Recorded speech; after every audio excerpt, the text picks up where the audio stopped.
ክርስቶስ ግን መደብደብ ውስጥ ራሱ ምን ይሰጣል ነው? ሰላም ይሰጣል።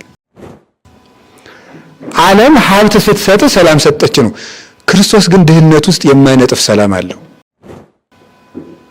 ዓለም ሰላም ስትሰጥ ከስራት ትፈታለች። ክርስቶስ ግን ሰንሰለት ውስጥ የሚሰጠው ሰላም አለ። ቀስ አድርጎውን አንድ ሰው ከኋላችሁ ያለው ሰው በመርፌ ጣቅ ቢያረጋችሁ ከግራችሁ ውስጥ ለውስጥ መጥቶ ምንድነው የምትሉ ዋይ ብሎ የሚዘል ሰው ይኖራል። አሁን የውስጥ ሰላም ስለሌለን ኮሽ ስለሌለ ዞር የሚያረግን የውስጥ ሰላም ስለሌለን ነው። ስንሄድ ራሱ ዞር እንዴ የሚያስብረን ሁሉ ሰላም ስለሌለን። አንድ ሰው ሰላማዊ ሆኖ ካያችሁት አማኝ ሆኖ በእርግጥ በዚያ ሰው ውስጥ ክርስቶስ እንዳለ ምስክር ነው። ክርስቶስ ያለበት ሰው ሰላማዊ ነው። ሰው ክርስቶስ ባደረበት ቁጥር እንኳን ከሰው ጋር ከፍጥረት ሁሉ ጋር መስማማት ይጀምራል። ጻድቅ ለእንስሳ እንኳን ይራራል ያለ ሰሎሞን። ጻድቅ ሰው ለእንስሳ እንኳን ይራራል።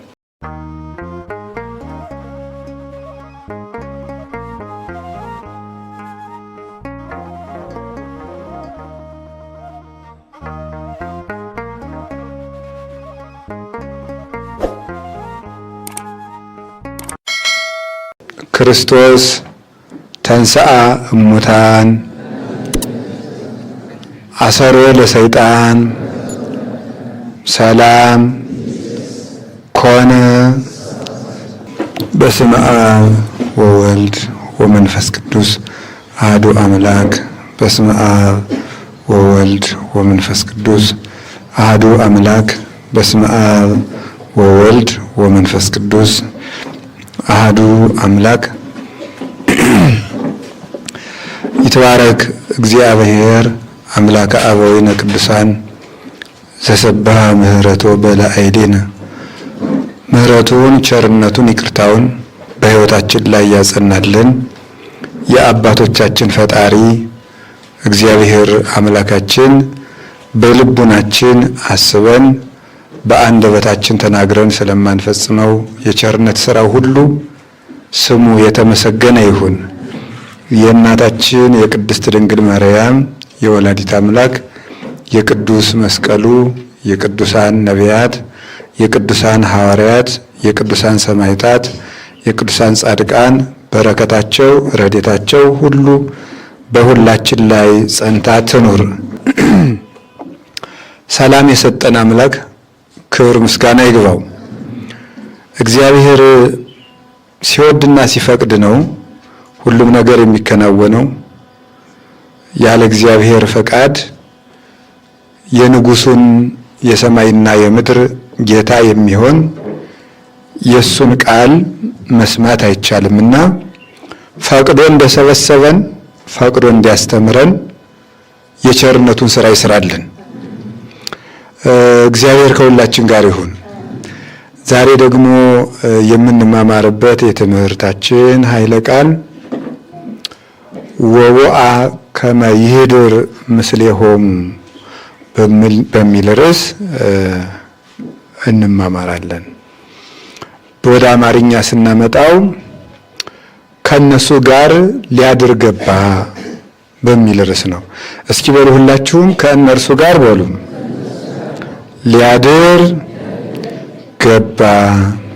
ደግማችሁ በሉ። ከነሱ ጋር ሊያድር ገባ። ሶስተኛ ከእነርሱ ጋር ሊያድር ገባ። የቅዱስ ሉቃስ ወንጌል ምዕራፍ 24 ቁጥር 29 ላይ የምናገኘው ኃይለ ቃል ነው ማለት ነው። ስለዚህ ዛሬ የምንማማርበት ከነሱ ጋር ሊያድር ገባ በሚል ኃይለ ቃል ነው። የጻፈልን ወንጌሉን ቅዱስ ሉቃስ ነው። እንደምታውቁት ስለ ቅዱስ ሉቃስ ከአሁን በፊት ሰፋ ባለ መንገድ ስለተነጋገርን በዚሁ መድረክ ብዙ እሱ ላይ ጊዜ አንወስድበትም ማለት ነው። ሁለት ደቀ መዛሙርት ጌታችን መድኃኒታችን ኢየሱስ ክርስቶስ ከተነሳ በኋላ አንዳንድ ሊቃውንት ቀኑን ከዛሬ በኋላም ሳብ ያደርጉታል። ወደ እርገቱ ሲጠጋ ነው እንደዚህ ያላቸው የሚሉ አሉ። ይሁን ቀኑ የቱንም ያህል ይሁን በትንሣኤው ሰሞን 2 ደቀ መዛሙርት ግን ወደ እርገት እንዳልተጠጋ የሚያሳይም ሌላ መረጃ አለ። ምክንያቱ ደግሞ ቅዱሳን ሐዋርያት ገና ትንሣኤውን በመረዳት ላይ እንዳሉ ነው እነዚህን 2 ደቀ መዛሙርትም ጌታ የተገለጠላቸው። ስለዚህ እነዚህ 2 ደቀ መዛሙርት ከኢየሩሳሌም ተነስተው ወደ ኤማሁስ ወደምትባል ከተማ ይሄዱ ነበረ። ኤማሁስ የምትባለው ከተማ ከኢየሩሳሌም 60 ምዕራፍ የምትርቅ ናት። ወደዛች ከተማ ተነስተው ሄዱ። ከኢየሩሳሌም ተነስተው በዚያ ሲሄዱ መንገድ ላይ ወይትናገሩ ኩሎ ዘኮነ የሆነውን ነገር ሁሉ ይናገሩ ነበር። በኢየሩሳሌም የተደረገውን ነገር ሁሉ ጌታችን እንደተያዘ፣ እንደተሰቀለ፣ እንደሞተ፣ እንደተቀበረ በሱ ላይ የተደረገውን ግፍ እያነሱ ይናገሩ ነበር። በኋላ ጌታችን መድኃኒታችን ኢየሱስ ክርስቶስ ወቀርበ እግዚ ኢየሱስ ወሆረ ምስሌሆሙ ይላል። ጌታችን ኢየሱስ ክርስቶስም ራሱ ቀርቦ አብሯቸው ይጓዝ ነበር ይላል። በጣም ደስ የሚል ቃል ነው። ጌታችን ኢየሱስ ክርስቶስ ራሱ ቀርቦ ከደቀ መዛሙርቱ ጋር ከነዚያ 2 ደቀ መዛሙርቱ ጋር አብሯቸው ይጓዝ ነበር። ሲጓዙም ይህንን ነገር ሲናገሩ ምንትኑ ዝንቱ ነገር ዘትትናገሩ ቦቱ እንዘ ተሐውሩ ትኩዛኒክሙ ፊታችሁ ጠውልጎ እየተከዛችሁ እያዘናችሁ ይህ የምትናገሩት ነገር ምንድን ነው አላቸው። እንደማያውቅ ሰው ሆኑ። እነሱም አንተ ለኢየሩሳሌም እንግዳ ነህ፣ በእውነቱ የሆነውን ነገር አልሰማህም? ኢየሱስ የሚባል ሰው ነበረ። እሱም ጻድቅ ነበረ። እግዚአብሔር ባወቀው ነገር በእግዚአብሔር ፊት ደግ ነበረ። በናዝሬትም ተወልዶ ያደገ ነበር። ሕዝቡም እንደ መምህር፣ እንደ ጌታ፣ እንደ ነቢይ ያከብሩት ነበር። እኛም የአባቶቻችን ተስፋ ፈጽሞ ያድነናል ብለን አምነንበት ነበረ። እሱን እንግዲህ ይኸው ሰቅለውት ይህን ያህል ቀን ሆነው አር ሞተ ዮሴፍ ነገር ወለ ዮሴፍ ይላሉ አባቶቻችን። የዮሴፍን ሞት ለዮሴፍ እንዳረዱት እንደ ዮሴፍ ወንድሞች ማለት ነው።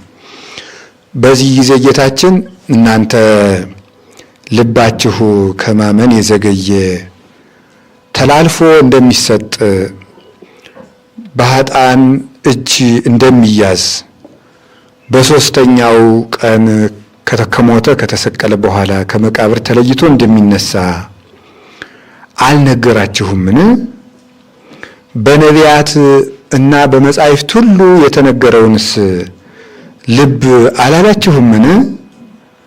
እያለ ይሄንን እያስተማራቸው አብሯቸው ሄደ። እንደሌላ ሰው ሆኖ አብሯቸው ተጓዘ። መንገዱ 11 ኪሎ ሜትር ከሆነ በእግራቸው የሄዱት ከ2 ሰዓት እስከ 3 ሰዓት በእግር ይፈጃል ማለት ነው። ያንን በእግሩ አብሯቸው እየተራመደ ዋለ። እነሱም መንገዱን መሸት አድርገው ነው ኑሯል የጀመሩት። ይሄንን ካስረዳቸው በኋላ ልቡናቸው እየነደደ እየተቃጠለ መንገዱ እየተዘነጋቸው እውነት እኮ ነው፣ በሙሴ እንዲህ ብሎ ነግሮናል፣ በኢሳይያስ እንዲህ ብሎ ነግሮናል፣ በኤርምያስ እንዲህ ብሎ ነግሮናል፣ ስለምንድን ነው እንደዚህ ያለው እያሉ ልቦናቸው እየተቃጠለ እስኪ በል ጨምርልን ንገረን እያሉ ደስ እያላቸው ልባቸው እየተቃጠለ አብረው ሄዱና መሸት ሲል እሱ በሉ ደህና አደሩ እንግዲህ ብሎ ጥሏቸው ሊሄድ ተነሳ። እነሱም ምን አሉት? ንበር ምስሌነ እስመ መሴ ወተቆልቆለ ፀሐይ፣ መሽቷል፣ ፀሐይም ሊገባ ቀርቧል፣ ከኛ ጋር እደር እንጂ አሉት። እሱም ፈጻሜ ፈቃድ፣ ደግ፣ ሰው የሚወድ ፍጹም ፍቅር የሆነ አምላክ ስለሆነ በሥጋ የተገለጠ ርኅሩህ የሰዎች መዳን ዘላለማዊ ዕቅዱ የሆነ አምላክ ነው። እሱ እግዚአብሔር ሰዎችን ከማዳን በቀር ተቀዳሚ ሥራ የለውም። የእግዚአብሔር ዋና ሥራው ምንድን ነው ብለን ብንጠይቅ ሰውን ማዳን። እንደው አይገርማችሁም? የእግዚአብሔር ዋና ሥራው አሁን አንዳንድ ሰው ዋና ሥራ ያለ ይሄ ዋና ሥራ ይሄ ነው፣ በትርፍ ጊዜ ደግሞ ይሄን እፈጽማለሁ የሚለው ነገር አለው እና የእግዚአብሔር እንደ ዋና ሥራው ምንድን ነው ቢባል ሰውን ማዳን። ምን ሲል ትሰሙታላችሁ መሰላችሁ? ጌታችን ኢየሱስ ክርስቶስ መጻጉዕን ከፈወሰው በኋላ አይሁድ በሰንበት ፈወሰው ብለው ተናደው ጌታን እየፈለጉ ሊያካስሱት ተከታተሉት። የሚከታተሉት ደግሞ አኮ ሰንበተ ባሕቲቶ ዘይስዕር ዳይሙ አባሁ ይሬሰዮ ለእግዚአብሔር ወያስተኤሪ ርእሶ ምስለ እግዚአብሔር። ሰንበትን ሻረ ብቻ ብለው አልነበረም የሚፈልጉት፣ ነገር ግን ራሱን ከእግዚአብሔር ጋር ያስተካክላል ብለው ነው ይላል ቅዱስ ዮሐንስ። ምንድነው ያስተካክላል ያስባላቸው ሲባል ጌታ ምንድነው ለምንድነው በሰንበት የምትሰራ በሰንበት የምትፈውስ ብለው ሲጠይቁት አቡየሂ እስከ ይእዜ ይገብር ወአነሂ እገብር ከማሁ፣ አባቴ እስከ ዛሬ ይሰራል እኔም ደግሞ እንደ አባቴ እሰራለሁ አለ። ስለዚህ የአባቱ ስራ ምንድን ነው? ማዳን ነው። ዓለም ከተፈጠረ ጀምሮ የእግዚአብሔር ስራው ማዳን ነው። ስለዚህ የቀድሞ ስራውን እንሰራ አላቸው። ዓለም ከተፈጠረ ጀምሮ አባቴ የተራበ ሲመግብ፣ የወደቀ ሲያነሳ፣ ያዘነ ሲያረጋጋ፣ የጠፋ ሲመልስ የኖረ መጠጊያ አባት ነው አባቴ። እኔም ደግሞ ከሱ ጋር በህልውና አንድ ነኝ። ወልድ ከራሱ የሚሰራው ስራ የለውም፣ አብ የሚሰራውን ያኑ ይሰራዋል። ይሄ ገብር አብ ወልድሂ ይገብር በአምሳሉ፣ አብ የሚሰራውን ስራ ያንኑ ወልድ ይሰራዋልና ብሎ ነግሮና፣ አብ የሚሰራውን ስራ ወልድ ይሰራዋል። ስለዚህ እኔ እየሰራ ያለሁት እኮ አባቴ እስከዛሬ የሚሰራውን ነው። አዲስ ስራ እኮ አይደለም፣ ስራዬ ነው አላቸው። እግዚአብሔር እረፍት የሚወጣበት እግዚአብሔር ድካም የሌለበት ስለሆነ እረፍት የሚወጣበት ስራ የሚያቋርጥበት ጊዜ የለም። ማያትን ያለማቋረጥ ያፈሳቸዋል፣ ነፋሳትን በትእዛዙ ያነፍሳቸዋል፣ ብርሃናትን በቃሉ ጠርቶ ያመላልሳቸዋል፣ መዓልትና ሌሊትን ክረምትና በጋን ያፈራርቃቸዋል በስልጣኑ። እግዚአብሔር እጁ ከመግቦት የታጠፈችበት ጊዜ የለም። ሁልጊዜ ትጉህ አምላክ ነው። ስለዚህ አባቴ እስከዛሬ ይሰራል እኔም እስከዛሬ እሰራለሁ የሚለውን ስታመጡት ምን እያለ ነው? እስከዛሬም ሳድን ነበር፣ አሁንም ስራዬ ማዳን ነው እያላቸው መመገብ ነው አላቸው። ትናንት እናንተን ከግብፅ እጅ ባዳንኩበት እጅ ይህን በሽተኛ አድነዋለሁ። የትናንት ስራዬ ነው እና የእግዚአብሔር ስራው ማዳን፣ ዓለምን ማዳን የእግዚአብሔር ስራው ነው። ከዚህ የተነሳ አብረህን እደር ሲሉት ፍጹም ቸር የሆነው አምላክ ከነሱ ጋር ሊያድር ገባ። ርዕሳችን ይሄ ነው። ከነሱ ጋር ሊያድር ገባ። እሺ አላቸው፣ ገባ። ገብቶም ተቀምጦ ህብስት አነሳና አይኖቻቸውን ህብስት አንስቶ ያንን ባርኮ አመስግኖ ሰጣቸውና ያንን ህብስት ቀኑ ሙሉ ይገርማቸዋል፣ እንዳያውቁት ልቡናቸው ታጉሮ ነበር። አብረው እየሄዱ ህብስቱን ባርኮ ሲሰጣቸው ወተከስተ አዕይንቲሆሙ አይኖቻቸው ተከፈቱላቸው፣ ተገለጡላቸው። እሱ መሆኑን አወቁት። መጻሕፍትን እየጠቀሰ ቀን ሙሉ ሲያስተምረን አኮኑ ይነድደን ልብነ፣ ልቡናችን ይቃጠልብን ይነድብን አልነበረምን? ለካሱ ቢሆን ነው ብሎ አወቁ። ሂዱ አሁንም ለወንድሞቻችሁ ንገሯቸው ብሎ ወደ ኢየሩሳሌም ሰደዳቸው። እነሱም አምነው ወደ ኢየሩሳሌም ተመለሱ። እኛንም ወደ ኢየሩሳሌም ይመልሰን። ወደ ኢየሩሳሌም ተመለሱና ኢየሩሳሌም ደርሰው ጌታን እኮ አገኘ ነው። ይገርማቸዋል። በመንገድ እኮ አብሮን ውሎ እንደዚህ አድርገን አብረን መንገድ ስንሄድ ውለን አሁን ከሰዓት አብሮን ቤት ገብቶ ባርኮ ሰጥቶን አይኖቻችን ተገልጦ አውቀነው ሂዱ ብሎ እኮ ወደዚህ ሰደደን ብለው ተናግረው ሳይጨርሱ ጌታችን ኢየሱስ ክርስቶስ በመካከላቸው ተገለጠላቸው። ሰላም ለእናንተ ይሁን አላቸው። ሰላሙን ሰጣቸው።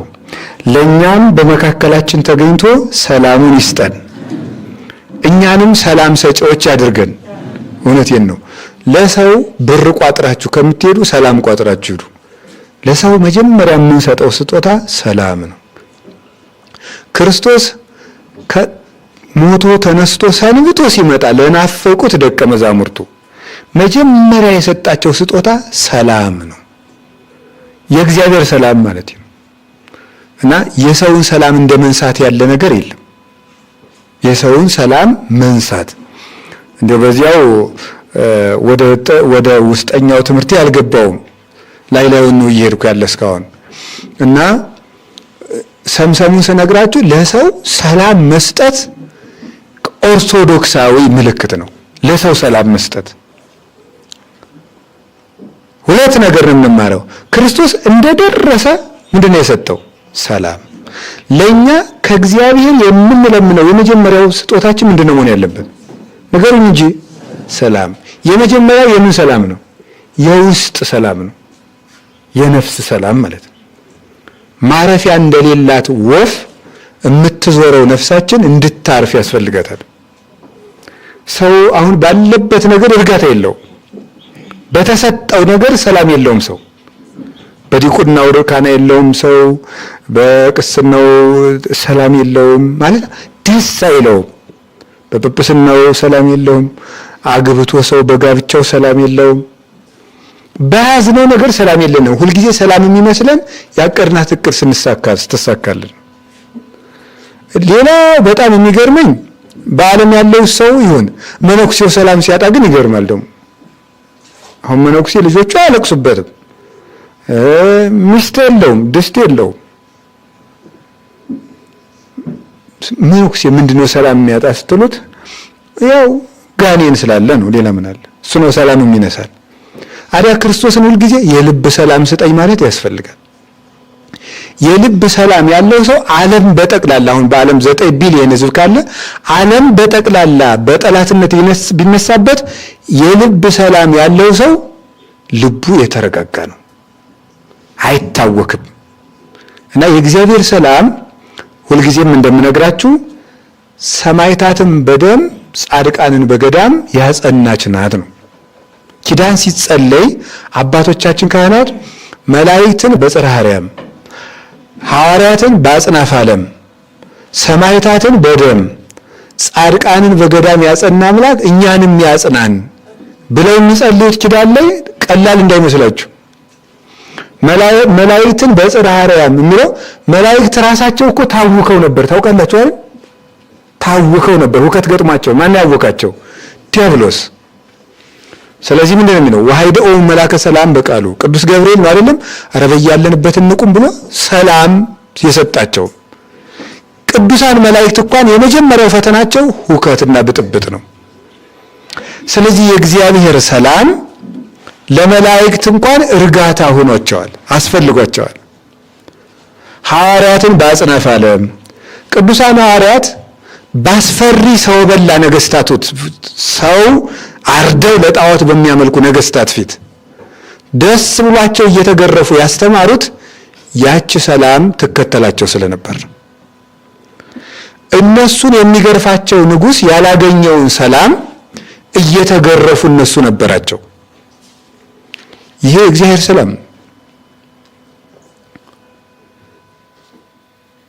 ሰማዕታትን በደም እሳት እየነደደ መንኮራኩር እየተሳለ ሰራዊት እየደነፋ የተራቡ አናብስት እያገሱ የማይፈራ ልብ የእግዚአብሔር ሰላም ካልመራው በቀር አይገኝም።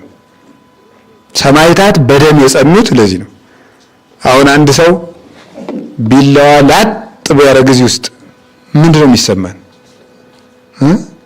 የሚሮጥ ይኖራል፣ እንደ ወንድ የቃጣው ዘራፍ የሚልም ይኖራል። ብቻ ብዙ አይነት ግብረ መልስ ይኖረናል። አንዲት ቢላዋ እኮ ናት እንግዲህ ማለት ነው። እንደው ቢላዋን ታወት እንደው ቀስ አድርጎውን አንድ ሰው ከኋላችሁ ያለው ሰው በመርፌ ጣቅ ቢያደርጋችሁ ከግራችሁ ውስጥ ለውስጥ መጥቶ ምንድነው የምትሉ ዋይ ብሎ የሚዘል ሰው ይኖራል። አሁን የውስጥ ሰላም ስለሌለን ኮሽ ዞር የሚያደርግን የውስጥ ሰላም ስለሌለን ነው። ስንሄድ ራሱ ዞር እንዴ የሚያስብረን ሁሉ ሰላም ስለሌለን። አሁን ቅዱስ ቂርቆስን ታስታውሱታላችሁ። የማሰቃያው መሳሪያ ሊሰራ ሲል ሰይጣን አደና ዲዳ አደረገው። ስለሚሰቃይበት መሳሪያ መመሪያ የሚሰጠውን ሰው ነው። ቅዱስ ቂርቆስ ምንድነው ያለ? እኔ የምታሰቃይበትን መሳሪያ እኔ ራሴ እነግርሃለሁ። አይገርማችሁም? ይሄ ምንድነው? የክርስቶስ ሰላም ስላለው መንኮራኮር አይረብሸው። እኔ እንደውም ባነብላችሁ ደስ ይለኛል። ከዚህ በኋላ መኮንኑ የስቃይ መሳሪያ ይሰራ ዘንድ እንዳዘዘው ብረትን የሚያቀልጥ ሰው አምጡልኝ አለ። ባመጡለትም ጊዜ ሰይጣኑ ወደ መኮንኑ ልብ ገብቶ አንደበቱን ዘጋውና መናገር ተሳነው። ሕፃኑ ፈጥኖ አክሊልን ለመቀበል እንደሚተጋ ሰይጣን ስላወቀ ስለዚህ ዘጋው አለ። ከዚህ በኋላ ሕፃኑ ሰራተኛውን ጠርቶ እንግዲህ ያ ሰይጣኑ መኮንኑን አፉን የዘጋው መሳሪያው ከባድ ስለሆነ ቅዱስ ቂርቆስ ቶሎ ሙቶ አክሊል እንዳይቀበል ብዙ ዓመት ለማሰቃየት ማለት ነው። ከዚህ በኋላ ሕፃኑ ሰራተኛውን ጠርቶ እኔንና እናቴን የሚያሰቃዩበትን የስቃይ መሳሪያ መስራት ትችላለህ? ይህ መኮንን ግን ምንም የሚያውቀው ነገር የለም አለው። እንደው ምን ያሻራል በሙያ ነው፣ እኔ እነግርሃለሁ። ሰራተኛውም እንደምትሻው በል ንገረኝ፣ እንደምታዘዘኝ እኔ መስራት እችላለሁ አለው። ሕፃን ቂርቆስም ሊያዝዝ ጀመረ። እንዲህ አለ፣ 2 መላጫዎች ስፋታቸው 4 ክንድ የሆነ ለእኔና ለእናቴ ስራ። ዳግመኛም የሚያስጨንቅ ራስን የሚመታና የሚሰብር አንገትን የሚያስር የሚዝቅም ሹካ፣ ዓይንን የሚያወልቅ አካልን የሚበሳሳ አፍንጫን የሚያጣምምና የሚሰብር ጆሮን የሚልጥ ሕዋሳትን የሚፈታና የሚለያይ እንደ ልጓም ሆኖ ምላስን የሚቆርጥ በሰውነትም ውስጥ ገብቶ የሚንቀሳቀስ ቆላፋ ጉጠትን ጎኖችንም የሚፍቅና የሚቆለምም አስጨናቂ የሆነ ጉልበቶችንና ጭኖችን የሚሰብር ጅማቶችን የሚቆራረጥ ስሮችን የሚመዝ በዚህችም አስጨናቂ መሳሪያ ጅማቶችን የሚታታ አድርግ። ዳግመኛም በላም አምሳል ሰፊ መቀመጫ ከናስ ስራ 3 ቀዳዳዎችን በዚያ መቀመጫ ውስጥ ጨምርበት። በቁመት ልክ 3 ችንካሮችን ስራ፣ ከእግሩ እስከ ራሱ ማለት ነው። የችንካሮቹንም ራስ ከናስ አድርገህ በውስጡ ከሚጠሩት ዘንድ ፈጽሞ የማይለይ ልዩ 3 ብለህ ጻፍበት አለው። የማን ስም ነው ልዩ 3 ማለት? የሥላሴን ስም ጻፍበት። ይሄን እነሱ አብረውኝ እስካሉ ድረስ መሳሪያው ምንም አይደለም ማለት ነው። በውስጥ የተሸሸገ የሆድ ዕቃን የሚመረምር እጅን ከብረት ስራ እኔ የጻዕር ስቃይን የምሰቃይበት ይህ ነው። ብረት ሰሪውን ሰምቶ እጅግ አደነቀ። የሚረዱትንም ከሀገር ውስጥ 100 ሰራተኞችን ሰብስቦ መስራት ጀመረ። በ40 ቀንም ጨረሰ ይላል። እንግዲህ የሚሰቃይበት መሳሪያ 40 ቀን ተሰርቶ ያለቀ ነው። ይህንን ሁሉ የስቃይ መሳሪያ ውስጥ ሆኖ ይህ ሕፃን ግን ፊቱ እንደ ፀሐይ የሚያበራ ነበር። ለምንድነው ስትሉኝ የእግዚአብሔር ሰላም አብራው ስላለች። ምንድን ያልኳችሁ? የእግዚአብሔር ሰላም። ስለዚህ ምን አሉ አባቶቻችን ሲጸልዩ? መላእክትን በጽርሐ አርያም በሉ፣ ሐዋርያትን ሰማዕታትን በደም ጻድቃንን በገዳም። ጻድቃንን በገዳም ባለፈው ነግሬያቸዋለሁ። እንዴት ሲያሰቃዩአቸው እንደነበረ አንድ ሁለት ሶስት አባቶችን ነግሬያቸዋለሁ። የአባ መቃርስን ነግሬያቸዋለሁ። የአባ ተክለ ሃይማኖት ነግሬያቸዋለሁ። አቡነ ተክለ ሃይማኖትን አሁን አጋንንት መጥተው አንድ ቀን የሚያረጓቸው ቢያጠፋቱ በዱላ እንዴት እኮ ይገርማል። በኃጢአት በማሳሳት ቢያቅታቸው በዱላ ሌሊቱን ሙሉ ሲቀጠቅጧቸው አደሩ። እሳቸው ዝም ብለው ተደበደቡ። መልአክ እግዚአብሔር መጥቶ ለምንድን ነው የማታማተብ ሲላቸው በደበደቡኝ ቁጥር የጌታዬን መከራ አሳተፋለሁ፣ እንደዚያም ከሆነ ክብር አገኛለሁ። አጋንንት የኢየሱስ ክርስቶስን ስም ለብሼ ሳለ ምንም ሊያደርጉኝ እንደማይችሉ አውቃለሁና ነበር ያለ። እንዲህ አድርጎ ደብድቧቸዋል። ቅዱስ እንጦንስን ደብድበውት ሄደዋል። አይታቸዋል። በሚያስፈራራ ግርማ ባላቸው አራዊት ተሰብስበው መጥተው ምን እኔ ደካማ እናንተ ኃያላን፣ እኔ ስጋዊ እናንተ መናፍስት ምን ይቋቋማቸዋል? ኢየሱስ ክርስቶስ ይዋጋችሁና ኢየሱስ የሚለውን ስም ገና ሳይጨርሰው ነው የተበተኑ ይላል ገድሉ፣ የቅዱስ እንጦንስ ገድል። ስለዚህ የጌታችን የኢየሱስ ክርስቶስ ስም የመነኮሳት የገዳማውያን ሰላማቸው ነው። አንድ ሰው ሰላማዊ ሆኖ ካያችሁት አማኝ ሆኖ በእርግጥ በዚያ ሰው ውስጥ ክርስቶስ እንዳለ ምስክር ነው። ክርስቶስ ያለበት ሰው ሰላማዊ ነው። ሰው ክርስቶስ ባደረበት ቁጥር እንኳን ከሰው ጋር ከፍጥረት ሁሉ ጋር መስማማት ይጀምራል። ኦርቶዶክሳዊ ቴዎሎጂ ይሄ ነው። አንድ ሰው ወደ እግዚአብሔር እየቀረበ ሲሄድ ፍጥረት ጋር ሁሉ ይስማማል። እጽዋቱ ሲነቀሉ ያሳዝኑታል። ታውቃላችሁ አይደል? አባ መቃርስ አንድ ቀን አንዲት ትል ሙታበት ምን ያህል ዘመን እንዳለቀሰ ማለት ነው። መጠንቀቅ ይጀምራል። ለእንስሳት ለአራዊት ማዘን ይጀምራል። ጻድቅ ለእንስሳ እንኳን ይራራል ያለ ሰሎሞን።